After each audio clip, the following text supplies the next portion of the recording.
এই পাখির বাচ্চাটাকে কি করা যায় আপনারা বলেন তো। বাচ্চাটা হচ্ছে বাসা থেকে পড়ে গেছে, পড়ে যাওয়ার পরে হচ্ছে ওর বাবা মার ওকে নিতে পারে না। তো আমি হচ্ছে 2 দিন ঘরে রেখে ওকে খাওয়াইছি, তখন একদমই নড়তে পারতো না। তো এখন 2 দিন খাওয়ানোর পরে এখন একটু সুস্থ, এখন একটু একটু উঠতে পারে। কিন্তু ওর বাবা মার কাছে দিয়ে আসি, ওর বাবা মা হচ্ছে ওকে নিতে পারে না। তো এখন কীভাবে, গাছটা হচ্ছে অনেক বিশাল বড়, খুব কাছ থেকে আমি একটু গিয়ে দেখাই। এই যে দেখেন, এটা হচ্ছে মেহগনি গাছ।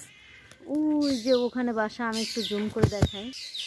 ওই যে বাসা, একদম উপরে বাসা, এত দূরে কিভাবে দিব। কিন্তু এই যে এই চালের উপরে উঠাই দেয়, কিন্তু নিতে পারে না। আজকে সকাল থেকে বৃষ্টি নাই, তো ভাবলাম যে ওদেরকে দিয়ে দেই, ওরা যদি নিয়ে যায়, বাচ্চাটাকে দিয়ে দেয়, ওর মা নিয়ে যাক, কিন্তু নিতে পারে না। ওই যে বাবা মা শুধু চিল্লাচ্ছে। এখন এই যে এখানে দিয়ে রাখলাম, যা চলে যা। এই যে দাওয়াতে যাচ্ছি, আমার ক্যামেরার পিছনে অনেক মানুষ আছে, তারা ক্যামেরায় আসবে না। আসসালামু আলাইকুম, কি অবস্থা সবার, সবাই কেমন আছেন? তো আজকে ব্লগ শুরু করছি একদম দাওয়াতের প্যান্ডেলে এসে। এটা ওরকম দাওয়াত না, এটা হচ্ছে দুঃখের দাওয়াত। দুঃখের দাওয়াত হচ্ছে আমাদের একটা বড় ভাইয়া হঠাৎ করে মারা গেছে। তো তার হচ্ছে প্রায় 3000 লোকের খাবারের আয়োজন করছে, মিলাদ মাহফিলের আয়োজন করছে। তো সেই দাওয়াতেই আসছি। ভাইয়াটা একদমই সুস্থ মানুষ ছিল, সুস্থ স্বাভাবিক। তো ভাইয়া সকালে উঠছে, নামাজ পড়ছে, কোরআন শরীফ পড়ছে, এরপরে হাটে গেছে। হাট বলতে আমাদের এদিকে পেঁয়াজ অথবা পাট বিক্রি করতে হলে খুব ভোরবেলা মানে বাজার হাট বসে, সেই হাটে আর কি এগুলো বিক্রি করতে হয়। তো পেঁয়াজ নিয়ে হাটে গেছে, বিক্রি করে চলেও আসছে, আইসি বাসায় আসছে। আসার পরে নাস্তা করছে, নাস্তা খাওয়া শেষ হয়েছে। এরপরে বসা অবস্থায় আর কি বলতেছে যে আমার মাথা ঘোরাচ্ছে, মাথা ঘুরছে। কথা বলার সাথে সাথেই নাকি ভাবি এসে ধরছে, ধরার পরে ভাইয়া পড়ে গেছে, পড়ে যাওয়ার সাথে আর কি তখনই মারা গেছে।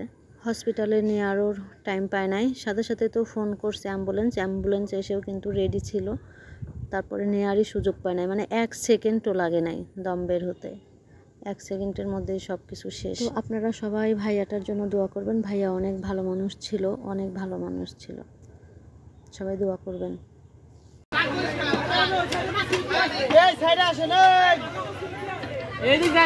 সবার দোয়া লাগবে তো, একবারে একটা একটা করে দিয়ে সবার দিয়ে নেই, তারপর আবার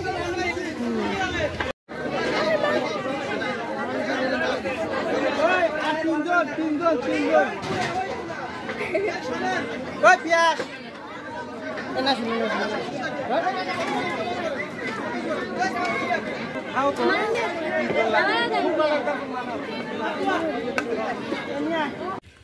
যে দাওয়াত বাড়ি থেকে আইসি, এখন আমরা এই যে মজো খাচ্ছি, গরম, তারপরে গরম গরম খাবার। এই যে দেখেন নিচে হচ্ছে পানি আর উপরে এই যে পাট, আমরা হচ্ছে পাট শুকাচ্ছি। দেখেন আমরা শুধু ভিডিওই বানাই না, আমরা অনেক কাজও করি, বুঝছেন, আমরা অনেক কাজের মানুষ। এই যে এখন এই পাটগুলো আমি ঝাঁকি দিব। পাটগুলা হচ্ছে প্রথমত এইখানে এই যে এই বাঁশে দেয়, বাঁশে দেওয়ার পরে একটু পানি ঝরে গেলে এটা হচ্ছে ঝাড়া দিয়ে দিতে হয়, যাতে এই যে এরকম ছাড়া ছাড়া হয়, ছাড়া ছাড়া হয়ে গেলে বাতাসে তাড়াতাড়ি শুকায় যায়। তো আমি এখন সেই কাজটাই করব। এই যে এইভাবে ধরি, এইভাবে ঝাড়া দিতে হয়, এই যে এইভাবে দিতে হয়। এইভাবে ঝাড়া দিলে হয় কি যে পাটটা তাড়াতাড়ি শুকায় যায়।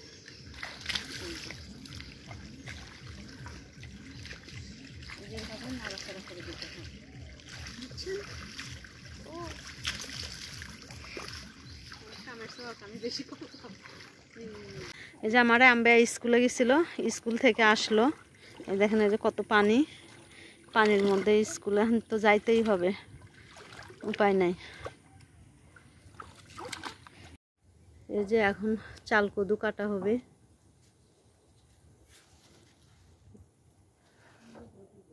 যা বটি দেয়,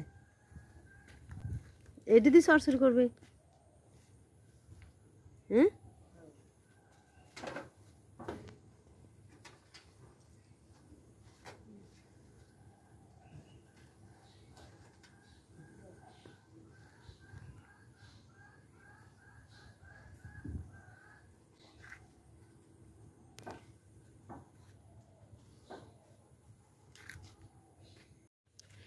এই যে পুঁই শাক দিয়ে একদম সকাল সকাল শাক কাটতে চলে আসছি। এই পুঁই শাক দিয়ে আমরা ইলিশ মাছ চচ্চড়ি করবো এখন। তো একটা অলরেডি কাটা হয়ে গেছে। আর এই যে এটা এটা ধর, এনে ধর, উপরে ধর।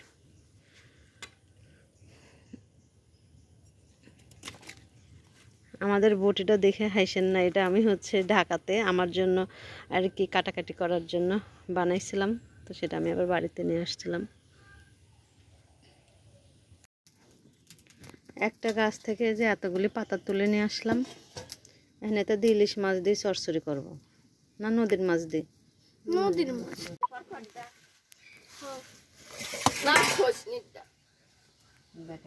ইলিশ মাছ দিয়ে, পুঁই শাক দিয়ে আর গাছের চাল কদু দিয়ে রান্না হবে ইলিশ মাছের চচ্চড়ি।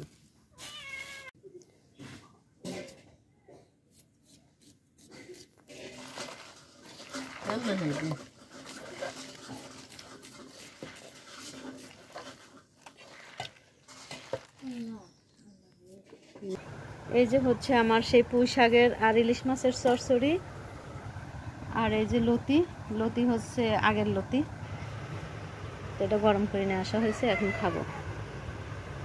এই যে দেখেন আমাদের তাল গাছ, আর এই যে দেখেন তাল গাছের নিচে তাল পুরি কি অবস্থা রয়েছে। শহরে মানুষ পায় না আর গ্রামে খায় না। এই যে দেখেন তালের কি অবস্থা। এই যে এই যে সকাল সকাল এই যে গরম গরম ভাত আর হচ্ছে আলু ভর্তা। এখানে মরিচ চটকায় নিচ্ছি।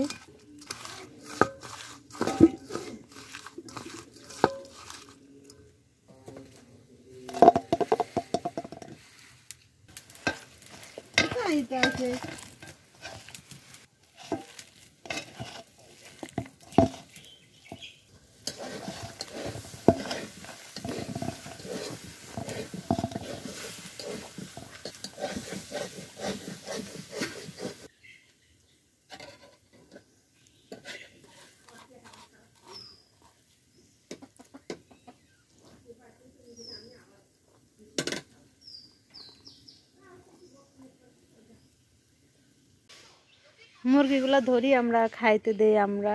আর মরগের মাংস খাই আমার মার মেয়ের জামাইরা। এটা হইল।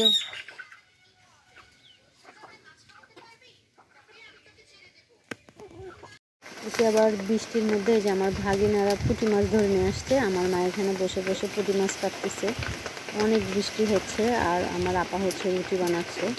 এটা কিন্তু সকালবেলা একদম। এই গাছটা হচ্ছে গরম মশলার গাছ। আমি প্রথমে ভাবছিলাম তেজপাতা গাছ।